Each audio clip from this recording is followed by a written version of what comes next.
नमस्कार। मैं वीके शास्त्री अपने चैनल के माध्यम से आप सभी दर्शकों का बहुत बहुत स्वागत करता हूं। 10 गुना अधिक बली होंगे राहु। शनि के नक्षत्र उत्तरा भाद्रपद में राहु। जी हाँ, 8 जुलाई 2024 दैत्यों के सेनापति राहु नक्षत्र परिवर्तन करके शनि के नक्षत्र उत्तरा भाद्रपद में गोचर करेंगे और लगभग 8.25 महीने 16 मार्च 2025 तक उत्तरा भाद्रपद नक्षत्र में ही गोचर करेंगे। अभी तक राहु का गोचर बुध के नक्षत्र रेवती नक्षत्र में था और अब अपने परम मित्र शनि के नक्षत्र में गोचर करेंगे। ज्योतिष शास्त्र का कहना है कि शनिवत राहु यानी राहु शनि के जैसा ही कार्य करते हैं और जब शनि के नक्षत्र में जाएंगे तो राहु को कई गुना अधिक बल प्राप्त होगा। 10 गुना से अधिक बली होंगे राहु। दूसरी बात, उत्तरा भाद्रपद अत्यंत शुभ नक्षत्र है और जीवन में कुछ नया करने वाला नक्षत्र है। राहु भी एक ऐसे ग्रह हैं जो कुछ नया करना चाहते हैं, कुछ अलग, कुछ लीक से हट कर करना चाहते हैं। इसलिए उत्तरा भाद्रपद में राहु बहुत ज़्यादा कंफर्टेबल महसूस करते हैं। दूसरी बात, राहु और शनि दोनों को पाप ग्रह की संज्ञा दी गई है, लेकिन वर्तमान समय में शनि का गोचर गुरु के नक्षत्र पूर्वा भाद्रपद में है, राहु का गोचर उत्तरा भाद्रपद में। दोनों ही नक्षत्र अत्यंत शुभ फल देने वाले नक्षत्र हैं। ऐसे में राहु और शनि दोनों ही शुभ फल देने की स्थिति में होंगे, लेकिन ध्यान रहे, ये देखना जरूरी होगा कि राहु आपकी कुंडली में अच्छे हैं या खराब। अगर राहु आपकी कुंडली में अच्छे हैं तो अचानक से आपको वो सब कुछ मिलने लगेगा जिसको पाने की इच्छा आप करते हैं, लेकिन अगर खराब हैं तो राजा से रंक बनाने में देर भी नहीं लगती। तो वीडियो शुरू करने से पहले ये समझेंगे कि कैसे जानेंगे कि राहु आपकी कुंडली में अच्छा फल दे रहे हैं या खराब। फिर नक्षत्र परिवर्तन पर बात करेंगे। कैसे जानेंगे कि राहु खराब फल दे रहा है या अच्छा फल? हमारे जीवन की 60% समस्याओं का कारण राहु होता है, लेकिन आज के समय में राहु ही हमें वो सब कुछ दे सकता है जो हम पाना चाहते हैं, क्योंकि कलयुग के किंग है राहु। राहु एक ऐसा ग्रह है जो अचानक से विपरीत दिशा से एक्टिवेट होकर कार्य करने लगता है। अब मान लीजिए आपका कोई कार्य काफ़ी दिनों से नहीं हो पा रहा था, आपके जीवन में राहु की अंतर्दशा या प्रत्यंतर दशा शुरू हुई, आपका वो काम अचानक से पूरा हो गया। ये होता है राहु का प्रभाव। राहु के भीतर अतीन्द्रिय शक्ति होती है और उसमें हर तरह के षड्यंत्र को समझने की और उसको विफल करने की क्षमता होती है। राहु विदेश के कारक होते हैं। जिनकी कुंडली में राहु अच्छे होते हैं वो विदेश जाते हैं और विदेशों से अच्छा धन प्राप्त करते हैं और उनकी भाग्योन्नति भी विदेश में होती है। जब भी आपके जीवन में राहु की दशा शुरू हो, आपको बहुत सावधान रहना चाहिए और राहु के निरंतर उपाय भी करते रहना चाहिए ताकि राहु के शुभ फल आपको मिलते रहें। अगर आपकी कुंडली में राहु अच्छे हैं तो आप राहु को मजबूत करें। शाम के समय चंदन की खुशबू वाली अगरबत्ती जलाएं और उसके सामने एक माला ओम रांग राहवे नमः इसका जाप करें। इससे राहु मजबूत होंगे। अब कैसे जानेंगे कि राहु खराब है? अगर खराब हुए तो तरह तरह के कष्ट देते हैं, बनते बनते काम आपके बिगड़ जाते हैं। राहु खराब हुए तो सबसे पहले हमारी मानसिकता को खराब कर देते हैं। मन में लगातार नेगेटिव फीलिंग्स आती हैं, एक अनजाना भय रहता है। राहु हमारी सोच को इतना नेगेटिव कर देते हैं कि ये लगता है कि हम जीवन में कुछ कर ही नहीं पाएंगे। मन में भ्रम की स्थिति बनी रहती है और हम रस्सी को भी सांप समझ करके उससे डरते रहते हैं। अगर आपके साथ लगातार चीटिंग होती रहे, लगातार आपको धोखा मिलता रहे, सरकार से जुड़े कार्यों में लगातार असफलता मिलती रहे, किसी काम में मन न लगे, अचानक से आपके जीवन में अशुभ घटनाएं घटित होने लगें, तो आप समझ जाइए कि राहु खराब फल दे रहे हैं और फिर वो उपाय कीजिएगा जो मैं आपको वीडियो के अंत में बताने जा रहा हूँ। राहु अगर खराब हुए तो घर में कबाड़ जमा होने लगता है, खास करके इलेक्ट्रॉनिक्स आइटम्स का कबाड़। राहु पारिवारिक जीवन को खराब करते हैं। दाम्पत्य जीवन में शक, तनाव और गलत फहमी पैदा करते हैं। राहु शुभ कब होते हैं? अगर केंद्र या त्रिकोण में अकेले गोचर करें। केंद्र का भाव विष्णु स्थान, पहला भाव, चौथा भाव, सातवां भाव और 10वां भाव, और त्रिकोण का भाव लक्ष्मी स्थान, 5वां और 9वां। इन भावों में गोचर करते हुए राहु अत्यंत शुभ फल आपको प्रदान करते हैं। तो ये है सिंह राशि के जातकों की कुंडली। राहु का गोचर अष्टम भाव में है, देवगुरु दशम भाव में, शनि सप्तम भाव में गोचर कर रहे हैं। शनि, गुरु और राहु के बीच बहुत गहरा संबंध बन रहा है इन 8.25 महीनों में। राहु गुरु की राशि में गोचर कर रहे हैं, शनि गुरु के नक्षत्र में गोचर कर रहे हैं और राहु शनि के नक्षत्र में गोचर कर रहे हैं। तो शनि, गुरु और राहु तीनों ही ग्रहों का प्रभाव होगा आपके जीवन पर इन 8.25 महीनों में। और आपकी कुंडली में सबसे ज़्यादा जागृत भाव होगा चौथा भाव, क्योंकि चौथे भाव पर शनि, राहु और गुरु तीनों की दृष्टि पड़ेगी। और आप देखिएगा, ये जो आने वाले 8.25 महीने हैं, इन 8.25 महीनों में अचानक से आपकी भूमि, भवन, प्रॉपर्टी को लेकर के कोई बहुत पुरानी इच्छा पूरी होने जा रही है। जब भी हम परिवर्तन की बात करते हैं तो उन ग्रहों का प्रभाव बहुत लंबे समय तक रहता है जो एक राशि में लंबे समय तक गोचर करते हैं। अब राहु एक राशि में 18 माह तक गोचर करते हैं, तो राहु के नक्षत्र परिवर्तन का सबसे ज़्यादा प्रभाव पड़ेगा। अब वैसे तो राहु के नक्षत्र परिवर्तन का प्रभाव सभी पर पड़ेगा, लेकिन उन जातकों पर विशेष प्रभाव पड़ेगा जिनके जीवन में राहु की महादशा, अंतर्दशा या प्रत्यंतर दशा गतिमान होगी। और ऐसे जातक कम से कम 35-40 करोड़ तो होंगे ही।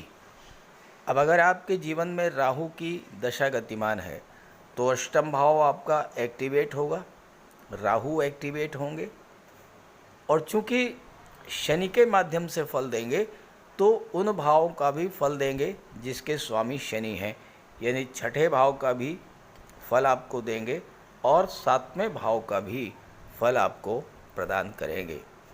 तो एक ये बात आपको ध्यान से समझनी है कि जिन जातकों के जीवन में इस समय राहु की दशा गतिमान है वो इस वीडियो को बहुत ध्यान से समझें और उसी के अनुसार उपाय करें। राहु का गोचर 8वें भाव में है। अब देखिए, यहाँ पर वैसे तो राहु 8वें भाव में अच्छा फल नहीं देते हैं, लेकिन राहु शनि के नक्षत्र में है, अपने मित्र के नक्षत्र में है, अत्यंत बलवान है। और 8वां भाव क्या है? 8वां भाव गुप्त धन का है। तो आप 8 जुलाई से 16 मार्च के बीच में अगर प्रयास करेंगे, आपको अपना डूबा हुआ पैसा मिलेगा। अचानक से कहीं ना कहीं से धन लाभ होगा, कहीं ऐसी जगह से पैसा मिलेगा जो आपने सोचा भी नहीं होगा। 8वां भाव ससुराल पक्ष का होता है और यहाँ पर राहु का गोचर है। इस समय आपको अपने ससुराल पक्ष से बहुत बड़ा सपोर्ट मिलेगा, बहुत बड़ा लाभ मिलेगा। आपके कई कार्य अपने ससुराल पक्ष के सहयोग से बनेंगे। लेकिन ध्यान रहे, आपको अपने ससुराल पक्ष से संबंध बहुत अच्छे बना करके रखने होंगे। जीवन साथी का तो सम्मान कीजिएगा, क्योंकि 7वें भाव का फल देंगे। जीवन साथी का सम्मान तो कीजिएगा ही, उनके माता पिता को भी जो सम्मान मिलना चाहिए वो सम्मान जरूर दीजिएगा। राहु आपके जीवन में बहुत बड़ा चमत्कार करेंगे। हाँ, स्वास्थ्य का आपको ध्यान रखना पड़ेगा। 8वां भाव रिसर्च का होता है, ज्योतिष का होता है, तंत्र मंत्र का होता है। इन सब क्षेत्रों में राहु आपके लिए जबरदस्त लाभ की स्थिति पैदा करेंगे। और 8वां भाव परिवर्तन का होता है, छठे भाव का फल देंगे। छठा भाव कर्ज का होता है। इन 8 महीनों में कोई पुराना कर्ज, अगर राहु आपकी कुंडली में अच्छे हैं, अचानक से कर्ज उतरने का योग बनेगा। छठा भाव कंपटीशंस का होता है। किसी तरह की कंपटीशन है, कोई चाहे वो बिजनेस में है, चाहे वो नौकरी में है, चाहे प्रतियोगी परीक्षाओं से संबंध रखती है, सफलता आपको मिलने जा रही है। अचानक से कोई अच्छा रिजल्ट, कोई शुभ समाचार आपको मिलेगा।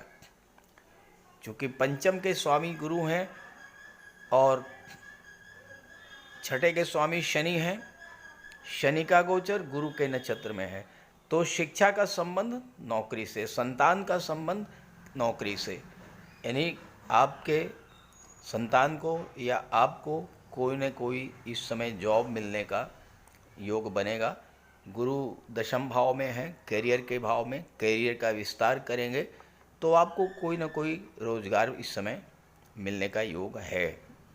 आप प्रयास करेंगे, राहु आपकी हेल्प करेंगे, कहीं न कहीं आपको कोई जॉब मिल जाएगी या कोई आप व्यापार व्यवसाय शुरू कर सकते हैं, क्योंकि शनि व्यापार के भाव में बैठे हैं। स्वास्थ्य में भी सुधार देखने को मिलेगा, किसी लंबी बीमारी से आपको राहत मिलेगी। हालांकि 8वें भाव में है राहु, तो स्वास्थ्य को लेकर तो आपको विशेष सावधानी बरतनी ही पड़ेगी। यहाँ पर गोचर करते हुए राहु की पंचम दृष्टि 12वें भाव पर पड़ेगी। अब राहु विदेश के कारक होते हैं और 12वां भाव विदेश का होता है, तो आपका विदेश जाने का सपना पूरा होगा। विदेश में आपको कोई जॉब भी मिल सकती है, और चूंकि शनि व्यापार के भाव में है, तो विदेशी व्यापार के लिए भी आपको अचानक से सफलता मिल जाएगी।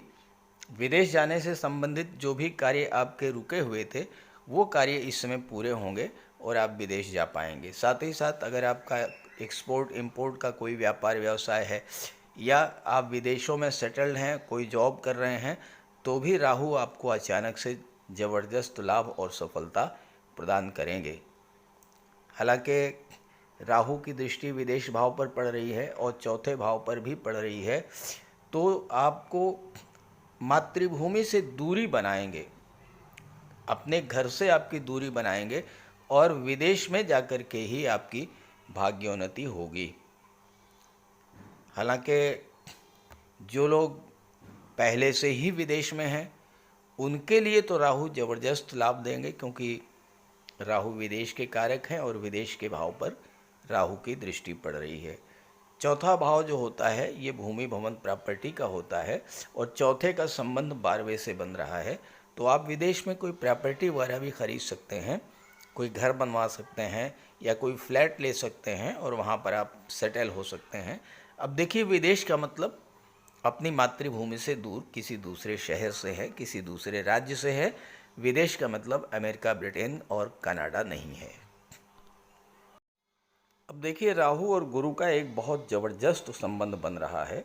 राहु की दृष्टि पड़ रही है धन के भाव पर, गुरु की दृष्टि भी पड़ रही है धन के भाव पर, और राहु गुरु की राशि मीन राशि में गोचर कर रहे हैं, तो धन का भाव जागृत होगा।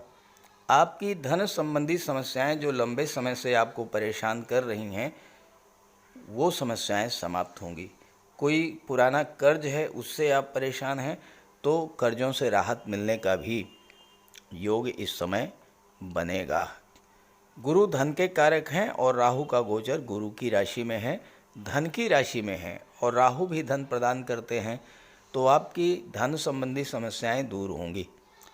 राहु चतुराई चालाकी के प्रतीक होते हैं, राहु विस्तार के कारक होते हैं और राहु सीक्रेसी के कारक होते हैं।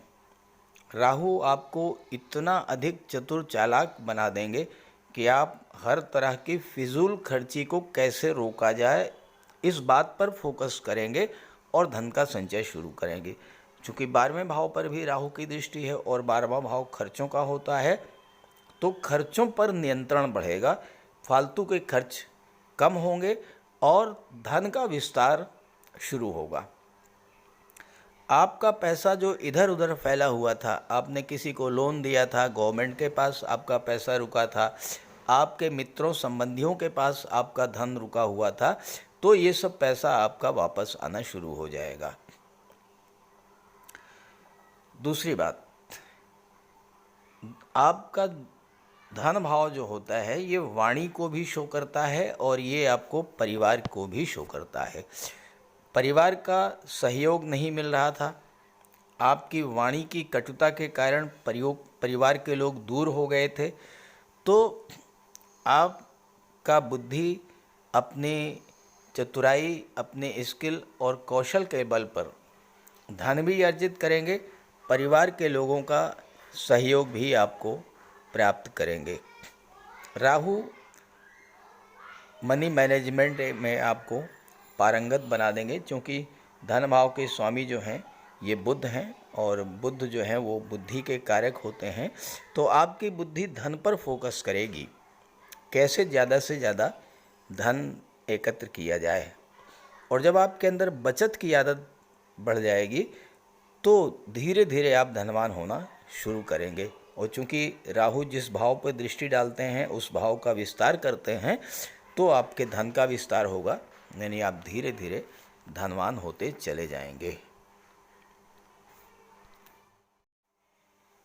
आपकी कुंडली का चौथा भाव सबसे ज़्यादा जागृत होगा, क्योंकि चौथे भाव पर गुरु की दृष्टि है और शनि की दृष्टि है और राहु की भी दृष्टि चौथे भाव पर पड़ रही है। चौथा भाव माता और मातृभूमि का होता है। शनि का संबंध जब चौथे भाव से बनता है, राहु का संबंध जब चौथे भाव से बनता है, तो मातृभूमि से दूरी बनाते हैं।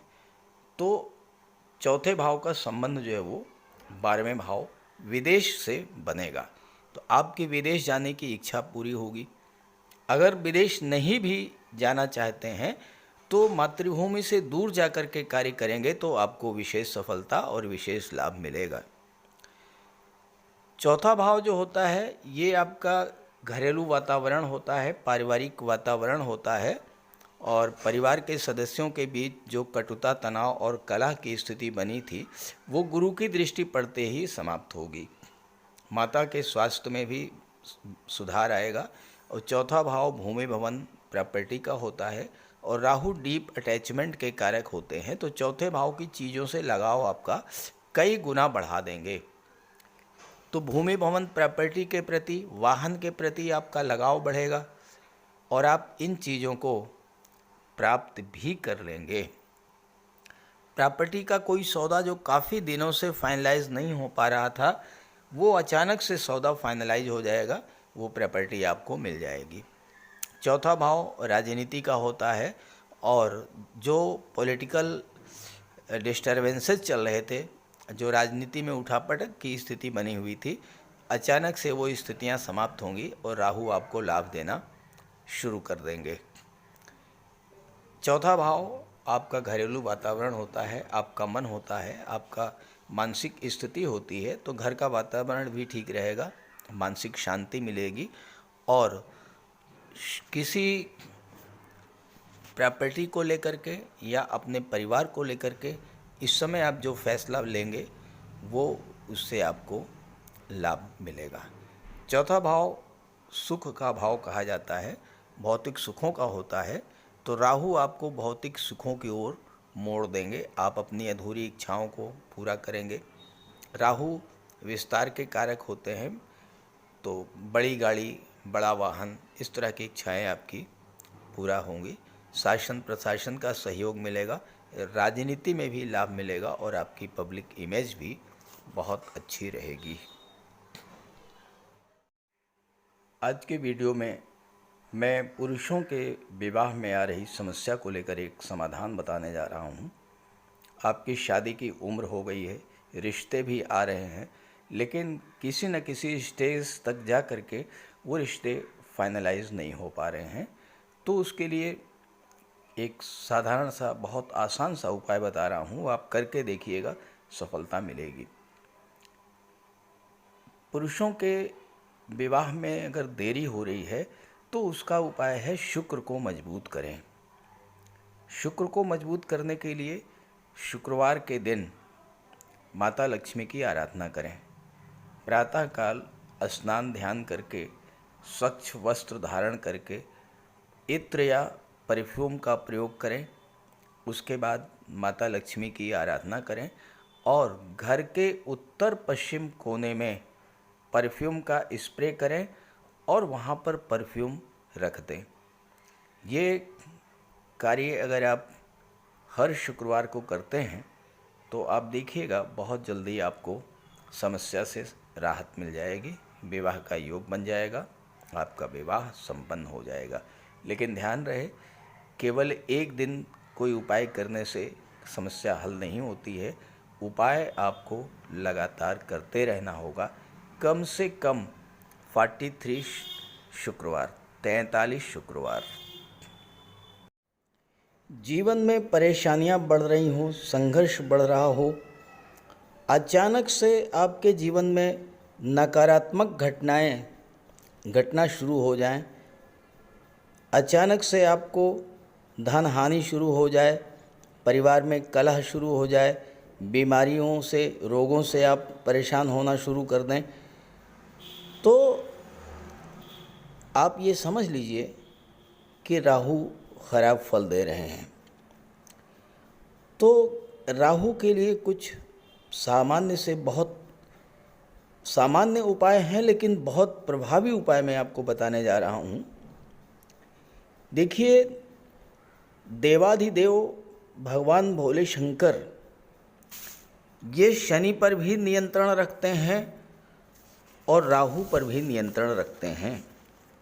और अगर आप भगवान भोले शंकर की आराधना करते हैं तो शनि भी नियंत्रित रहेंगे और राहु भी कंट्रोल में रहेंगे। तो राहु के लिए आप सोमवार और शनिवार के दिन जल में काला तिल मिला करके शिवलिंग पर अर्पित कीजिए, भगवान भोले शंकर की आराधना कीजिए। राहु के नेगेटिव फल मिलना बंद हो जाएंगे। इसके अलावा दुर्गा सप्तशती में कहा गया है, छाया रूपेण संस्थिता या देवी सर्वभूतेषु छाया रूपेण संस्थिता। तो माता दुर्गा जो हैं वो छाया का रूप हैं और राहु भी छाया हैं, शनि की छाया। तो माता दुर्गा की आराधना करने से, दुर्गा चालीसा का पाठ करने से भी राहु शांत होते हैं। और इसके बाद स्नान करने के बाद प्रतिदिन 108 बार राहु का बीज मंत्र ओम रांग राहवे नमः, ओम रांग राहवे नमः 108 बार जप करने से राहु के अशुभ प्रभाव में कमी आती है। स्नान करने के जल में कुश डालकर स्नान करने से भी राहु नियंत्रित होते हैं। और शनिवार के दिन सुबह पीपल के वृक्ष में जल चढ़ाने से और शाम को घी का दीपक जलाने से भी राहु नियंत्रित होते हैं। और इसके अलावा पक्षियों को बाजरा डालने से भी